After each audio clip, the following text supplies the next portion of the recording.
ರಾಮನವಮಿಯನ್ನು ಶ್ರೀರಾಮನನ್ನು ಪೂಜಿಸಲು ಅತ್ಯುತ್ತಮ ದಿನವೆಂದು ಪರಿಗಣಿಸಲಾಗಿದೆ.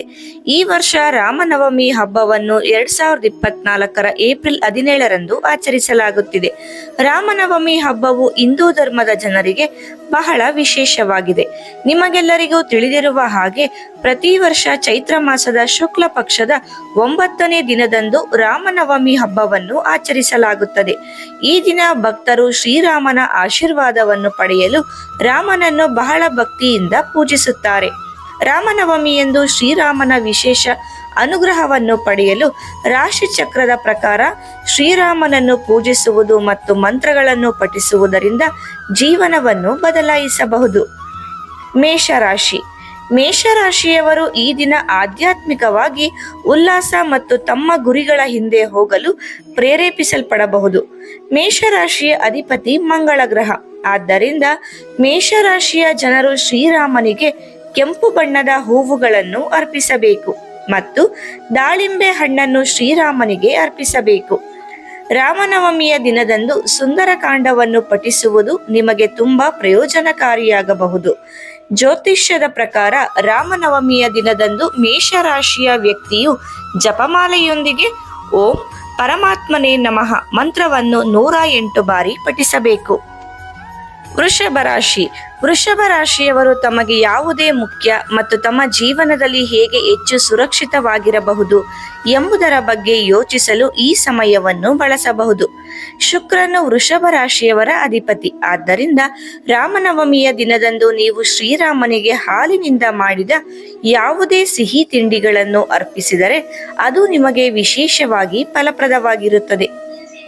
ರಾಮನವಮಿಯ ದಿನದಂದು ವೃಷಭ ರಾಶಿಯ ಜನರು ಶ್ರೀರಾಮನ ಆಶೀರ್ವಾದ ಪಡೆಯಲು ಓಂ ಪರಾಸ್ಮೈ ಬ್ರಹ್ಮನೇ ನಮಃ ಮಂತ್ರವನ್ನು ಪಠಿಸಬೇಕು. ಮಿಥುನ ರಾಶಿ. ಮಿಥುನ ರಾಶಿಯವರು ಈ ದಿನ ಜೀವನ ಮತ್ತು ಅದರ ಅರ್ಥಗಳ ಬಗ್ಗೆ ಹೆಚ್ಚು ತಿಳಿದುಕೊಳ್ಳಲು ಕುತೂಹಲ ಮತ್ತು ಉತ್ಸುಕರಾಗಿರಬಹುದು. ಮಿಥುನ ರಾಶಿಯವರ ಅಧಿಪತಿ ಬುಧ. ಆದ್ದರಿಂದ ರಾಮನವಮಿಯ ದಿನದಂದು ನೀವು ಶ್ರೀರಾಮನಿಗೆ ಹಸಿರು ಬಟ್ಟೆಗಳನ್ನು ಅರ್ಪಿಸಬೇಕು. ಇದಲ್ಲದೆ ತುಳಸಿಯ ಹಾರದೊಂದಿಗೆ ಶ್ರೀರಾಮನ ಮಂತ್ರಗಳನ್ನು ಪಠಿಸಬೇಕು. ರಾಮನವಮಿಯಂದು ಮಿಥುನ ರಾಶಿಯ ಜನರು ಓಂ ಯಜ್ವನೇ ನಮಃ ಮಂತ್ರವನ್ನು ಜಪಮಾಲೆಯೊಂದಿಗೆ 108 ಬಾರಿ ಪಠಿಸಬೇಕು. ಕಟಕ ರಾಶಿ. ರಾಮನವಮಿಯ ಸಮಯದಲ್ಲಿ ಕರ್ಕಾಟಕ ರಾಶಿಯವರು ತಮ್ಮ ಕುಟುಂಬ ಮತ್ತು ಸಂಪ್ರದಾಯಗಳೊಂದಿಗೆ ಆರಾಮದಾಯಕ ಸಂಪರ್ಕವನ್ನು ಹೊಂದಿರಬಹುದು. ಕರ್ಕಾಟಕ ರಾಶಿಯ ಅಧಿಪತಿ ಚಂದ್ರ. ಆದ್ದರಿಂದ ಈ ರಾಶಿಯ ಜನರು ರಾಮನವಮಿಯ ದಿನದಂದು ಶ್ರೀರಾಮನಿಗೆ ಬಿಳಿ ಶ್ರೀಗಂಧವನ್ನು ಅರ್ಪಿಸಬೇಕು. ಬಿಳಿ ಹೂವುಗಳನ್ನು ಅರ್ಪಿಸಬೇಕು. ಇದು ನಿಮ್ಮ ಎಲ್ಲ ಆಸೆಗಳನ್ನು ಪೂರೈಸುತ್ತದೆ ಮತ್ತು ಹನುಮಾನ್ ಚಾಲೀಸವನ್ನು ಪಠಿಸಬೇಕು. ಜ್ಯೋತಿಷ್ಯದ ಪ್ರಕಾರ ರಾಮನವಮಿಯ ದಿನದಂದು ಕರ್ಕಾಟಕ ರಾಶಿಯ ಜನರು ಅಪೇಕ್ಷಿತ ಬಯಕೆಯನ್ನು ಪಡೆಯಲು ಓಂ ಪೀತವಾಸನೆ ನಮಃ ಈ ಮಂತ್ರವನ್ನು ಪಠಿಸಬೇಕು. ಸಿಂಹರಾಶಿ. ಸಿಂಹರಾಶಿಯವರು ಈ ದಿನ ಹೆಚ್ಚು ಉತ್ಸಾಹ ಮತ್ತು ಆತ್ಮವಿಶ್ವಾಸವನ್ನು ಅನುಭವಿಸಬಹುದು. ವಿಷಯಗಳ ಉಸ್ತುವಾರಿಯನ್ನು ತೆಗೆದುಕೊಳ್ಳಲು ಸಿದ್ಧರಾಗಬಹುದು. ಸಿಂಹರಾಶಿಯ ಅಧಿಪತಿ ಸೂರ್ಯ ಮತ್ತು ಶ್ರೀರಾಮ. ಶ್ರೀರಾಮ ಸ್ವತಃ ಸೂರ್ಯವಂಶಿ. ಆದ್ದರಿಂದ ಸಿಂಹರಾಶಿಯ ಜನರು ರಾಮನವಮಿಯ ದಿನದಂದು ಸೂರ್ಯನಾರಾಯಣನಿಗೆ ಅರ್ಘ್ಯವನ್ನು ಅರ್ಪಿಸಬೇಕು ಮತ್ತು ರಾಮರಕ್ಷಾ ಸ್ತೋತ್ರವನ್ನು ಪಠಿಸಬೇಕು. ರಾಮನವಮಿಯಂದು ಸಿಂಹರಾಶಿಯ ಜನರು ಜಪಮಾಲೆಯೊಂದಿಗೆ ಓಂ ಹರಯೇ ನಮಃ ಈ ಮಂತ್ರವನ್ನು 108 ಬಾರಿ ಪಠಿಸಬೇಕು. ಕನ್ಯಾ ರಾಶಿ. ಕನ್ಯಾ ರಾಶಿಯವರು ರಾಮನವಮಿಯ ಸಮಯದಲ್ಲಿ ಉತ್ತಮ ವ್ಯಕ್ತಿಯಾಗಲು ಮತ್ತು ಇತರರಿಗೆ ಸಹಾಯ ಮಾಡಲು ಗಮನ ಹರಿಸಬಹುದು. ಕನ್ಯಾ ರಾಶಿಯ ಅಧಿಪತಿ ಬುಧ. ಆದ್ದರಿಂದ ಕನ್ಯಾ ರಾಶಿಯ ಜನರು ರಾಮನವಮಿಯ ದಿನದಂದು ಶ್ರೀರಾಮನಿಗೆ ಪರಿಮಳಯುಕ್ತ ಹೂವುಗಳನ್ನು ಅರ್ಪಿಸಬೇಕು. ಹಾಗೆ ಮಾಡುವುದರಿಂದ ನಿಮ್ಮ ಅದೃಷ್ಟ ಹೆಚ್ಚಾಗುತ್ತದೆ. ನೀವು ಶ್ರೀರಾಮನಿಗೆ ಪರಿಮಳಯುಕ್ತ ಸುಗಂಧ ದ್ರವ್ಯವನ್ನು ಅರ್ಪಿಸಬಹುದು ಮತ್ತು ಈ ದಿನ ನೀವು ಸುಂದರಕಾಂಡವನ್ನು ಪಠಿಸಿ. ಜ್ಯೋತಿಷ್ಯದ ಪ್ರಕಾರ ರಾಮನವಮಿಯ ದಿನದಂದು ಕನ್ಯಾ ರಾಶಿಯ ಜನರು ಶ್ರೀರಾಮನನ್ನು ಮೆಚ್ಚಿಸಲು ಓಂ ರಾಮ ಸೇತು ಕೃತೆ ನಮಃ ಈ ಮಂತ್ರವನ್ನು ಪಠಿಸಬೇಕು. ತುಲಾರಾಶಿ. ತುಲಾರಾಶಿಯವರು ಈ ದಿನ ತಮ್ಮ ಸಂಬಂಧಗಳು ಮತ್ತು ಆಧ್ಯಾತ್ಮಿಕ ಅಭ್ಯಾಸಗಳಲ್ಲಿ ಸಮತೋಲನ ಮತ್ತು ಶಾಂತಿಯನ್ನು ಬಯಸಬಹುದು. ತುಲಾರಾಶಿಯ ಜನರು ಶುಕ್ರನ ಅಡಿಯಲ್ಲಿರುತ್ತಾರೆ. ಆದ್ದರಿಂದ ಈ ರಾಶಿಯ ಜನರು ರಾಮನವಮಿಯ ದಿನದಂದು ಶ್ರೀರಾಮನಿಗೆ ರಬ್ಡಿಯನ್ನು ಅರ್ಪಿಸಬೇಕು. ಇದಲ್ಲದೆ ಶ್ರೀಗಂಧವನ್ನು ಸಹ ಅರ್ಪಿಸಬೇಕು. ಮತ್ತು ಹನುಮಂತನ ಪೂಜೆಯು ರಾಮನವಮಿಯ ದಿನದಂದು ನಿಮಗಾಗಿ ನಿಮ್ಮ ಅದೃಷ್ಟವನ್ನು ಹೆಚ್ಚಿಸುತ್ತದೆ. ಜ್ಯೋತಿಷ್ಯದ ಪ್ರಕಾರ ರಾಮನವಮಿಯ ದಿನದಂದು ತುಲಾರಾಶಿಯ ಜನರು ಓಂ ರಾಘವಾಯ ನಮಃ ಮಂತ್ರವನ್ನು ಪಠಿಸಬೇಕು. ವೃಶ್ಚಿಕ ರಾಶಿ. ವೃಶ್ಚಿಕ ರಾಶಿಯವರು ಈ ದಿನ ಆಧ್ಯಾತ್ಮಿಕ ಪರಿವರ್ತನೆಯ ಮೂಲಕ ಸಾಗುತ್ತಿರುವಂತೆ ಭಾಸವಾಗಬಹುದು. ತಮ್ಮ ಬಗ್ಗೆ ಆಳವಾದ ಒಳನೋಟಗಳನ್ನು ಪಡೆಯಬಹುದು. ವೃಶ್ಚಿಕ ರಾಶಿಯ ಅಧಿಪತಿ ಮಂಗಳ.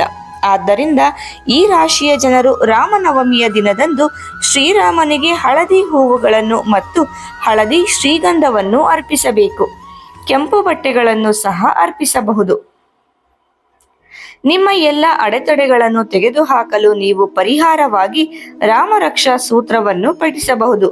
ಪೂಜೆಯ ಸಮಯದಲ್ಲಿ ವೃಶ್ಚಿಕ ರಾಶಿಯ ಜನರು ಓಂ ಆದಿಪುರುಷಾಯ ನಮಃ ಈ ಮಂತ್ರವನ್ನು 108 ಬಾರಿ ಪಠಿಸಬೇಕು. ಧನುರಾಶಿ. ಧನುರಾಶಿಯವರು ಹೊಸ ಆಲೋಚನೆಗಳನ್ನು ಅನ್ವೇಷಿಸಲು ಮತ್ತು ಅವುಗಳನ್ನು ವಿಸ್ತರಿಸಲು ಈ ದಿನ ಸ್ಫೂರ್ತಿ ಪಡೆಯಬಹುದು. ಧನುರಾಶಿಯ ಅಧಿಪತಿ ಗುರು. ಆದ್ದರಿಂದ ಈ ರಾಶಿಯ ಜನರು ಮುಖ್ಯವಾಗಿ ರಾಮನವಮಿಯ ದಿನದಂದು ರಾಮ್ ದರ್ಬಾರನ್ನು ಪೂಜಿಸಬೇಕು. ಇದಲ್ಲದೆ ರಾಮನವಮಿಯ ದಿನದಂದು ನೀವು ಶ್ರೀರಾಮನಿಗೆ ಪಂಚಾಮೃತವನ್ನು ಅರ್ಪಿಸಬೇಕು. ಇದರಿಂದ ನಿಮ್ಮ ಅದೃಷ್ಟ ಹೆಚ್ಚಾಗುತ್ತದೆ. ಜ್ಯೋತಿಷ್ಯದ ಪ್ರಕಾರ ರಾಮನವಮಿಯ ದಿನದಂದು ಧನುರಾಶಿಯ ಜನರು ಓಂ ಪಾರಾಯ ನಮಃ ಮಂತ್ರದ ಜಪಮಾಲೆಯನ್ನು ಪಠಿಸಬೇಕು. ಮಕರ ರಾಶಿ. ಮಕರ ರಾಶಿಯವರು ರಾಮನವಮಿಯ ಸಮಯದಲ್ಲಿ ತಮ್ಮ ಗುರಿಗಳನ್ನು ತಲುಪಲು ಶಿಸ್ತುಬದ್ಧ ಮತ್ತು ದೃಢ ನಿಶ್ಚಯವನ್ನು ಹೊಂದಬಹುದು. ಮಕರ ರಾಶಿಯ ಅಧಿಪತಿ ಶನಿ. ಮತ್ತು ರಾಮನವಮಿಯ ದಿನದಂದು ನೀವು ಶ್ರೀರಾಮನನ್ನು ಮೆಚ್ಚಿಸಲು ಬಯಸಿದರೆ ನೀವು ಅವನಿಗೆ ಹಾಲು, ಮೊಸರು ಮತ್ತು ತುಪ್ಪವನ್ನು ಅರ್ಪಿಸಬಹುದು. ಶ್ರೀರಾಮನನ್ನು ಸ್ತುತಿಸಬೇಕು ಮತ್ತು ರಾಮಚರಿತ ಮಾನಸವನ್ನು ಪಠಿಸಬೇಕು. ಶ್ರೀರಾಮನವಮಿ ದಿನದಂದು ಮಕರ ರಾಶಿಯ ಜನರು ಅಪೇಕ್ಷಿತ ವರನನ್ನು ಪಡೆಯಲು ಓಂ ಪಾರಗಾಯ ನಮಃ ಮಂತ್ರವನ್ನು ಜಪಮಾಲೆಯೊಂದಿಗೆ ಪಠಿಸಬೇಕು. ಕುಂಭರಾಶಿ. ಕುಂಭರಾಶಿಯವರು ಬಲವಾದ ಪ್ರಜ್ಞೆ ಮತ್ತು ತಮ್ಮ ನಂಬಿಕೆಗಳನ್ನು ಹಂಚಿಕೊಳ್ಳುವ ಇತರರೊಂದಿಗೆ ಸಂಪರ್ಕವನ್ನು ಈ ದಿನ ಸಾಧಿಸಬಹುದು. ಕುಂಭರಾಶಿಯ ಅಧಿಪತಿ ಶನಿ. ಆದ್ದರಿಂದ ಕುಂಭರಾಶಿಯ ಜನರು ರಾಮನವಮಿಯ ದಿನದಂದು ಶ್ರೀರಾಮನನ್ನು ಮೆಚ್ಚಿಸಲು ಹನುಮಂತನನ್ನು ಪೂಜಿಸಬೇಕು. ಈ ದಿನ ಹನುಮಂತನಿಗೆ ಕಡಲೆಯನ್ನು ಮತ್ತು ಕೆಂಪು ಬಟ್ಟೆಗಳನ್ನು ಅರ್ಪಿಸಿ. ನೀವು ಹನುಮಾನ್ ಚಾಲೀಸವನ್ನು ಪಠಿಸಿದರೆ ನೀವು ಖಂಡಿತವಾಗಿಯೂ ಶ್ರೀರಾಮನ ಆಶೀರ್ವಾದವನ್ನು ಪಡೆಯುತ್ತೀರಿ.